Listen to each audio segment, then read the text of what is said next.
제도를 악용하는 사례들이 이제 늘어나고 있습니다. 8월까지만 가장 해외 직구를 많이 이용한 A씨의 경우 1891건을 구매했습니다. 한 달에 평균 236회나 구입을 한 거예요. 면세 범위에서 소액의 물품을 쪼개서 오는 것은 아닌지, 유장해서 면세로 반입한 후에 되팔이하거나 관세나 부가세를 포탈하는 것은 아닌지 충분히 합리적 의심을 가질 만한 거 아니겠습니까? 먼저 해외 직국의 큰손들 문제에 대해서 한번 짚어보겠습니다. 국내 전자상거래가 이제 빠르게 확대되고 있고 코로나19 때문에 올해 해외 제품 직접 구매가 크게 증가하고 있습니다. 8월 기준 해외 직구 3880건입니다. 이미 지난해 1년 전체 건수 29,610건을 넘었었습니다.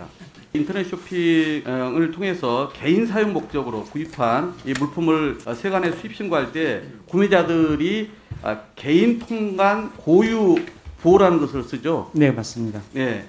근데 이 기준으로 현황을 뽑아봤더니 최근 제도를 악용하는 사례들이 이제 늘어나고 있습니다. 그러니까 미국에서는 $200 그리고 그 외 지역에서는 $150 미만 물품을 직구하면 관세나 부가세 면제해주고 또 통관 신고도 간소화해주고 또 추가로 안전검사까지 해주는 경우가 있지 않습니까? 네, 그렇습니다. 네. 올해 8월까지만 가장 자주 해외 직구를 많이 이용한 A씨의 경우 1891건을 구매했습니다. 또 상위 20명을 뽑아봤더니 평균 567건을 구입을 했어요. 그러니까 전체 평균과 비교해보면 상위 20명의 경우 월 평균 71회 해외 직구를 이용한 거고요. 가장 구입을 많이 한 A씨 경우 같은 경우는 한 달에 평균 236회나 구입을 한 거예요. 그리고 이 상위 20명의 면세와 가세 현황을 봤더니 이들이 구입한 건 가운데 79%가 면세로 들어오고 있습니다.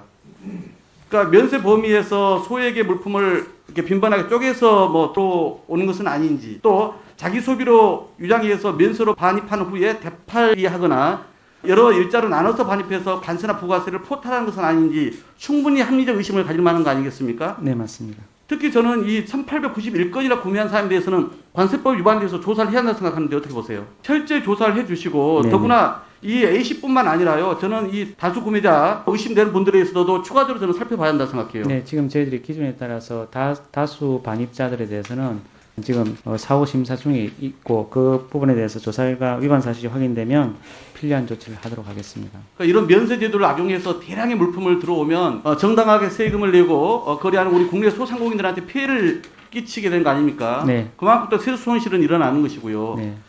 단속 현황을 봤더니 이처럼 자기 사용 목적의 면세로 들어온 후에 되팔기하는 밀수입 관세 사범이 이제 가장 많은 비중을 차지하고 있더라고요. 그러니까 단기에 과도하게 전자상거래를 통해서 면세를 받고 있는 경우에는 정보 분석을 통해서 조사 말고도 세금 포탈을 막기 위한 보다 근본적인 대책이 필요합니다.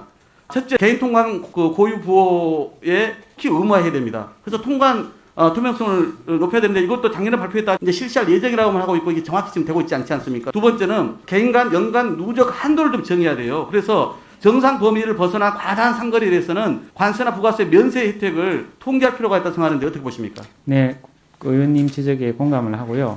개인 통관보호 제출 의무화하고 또 개인별 연간 누적 거래 한도 설정에 대해서는 저희들이 적극적으로 추진하도록 하겠습니다. 다만 관계 법령의 개정이 필요한 부분이 그러니까 제가 기재부하고도 예. 법령 개정에 대해서 제가 상의를 할 테니까요. 네네네. 관세청에서 적극적으로 의견을 내주시기 바랍니다. 네, 알겠습니다.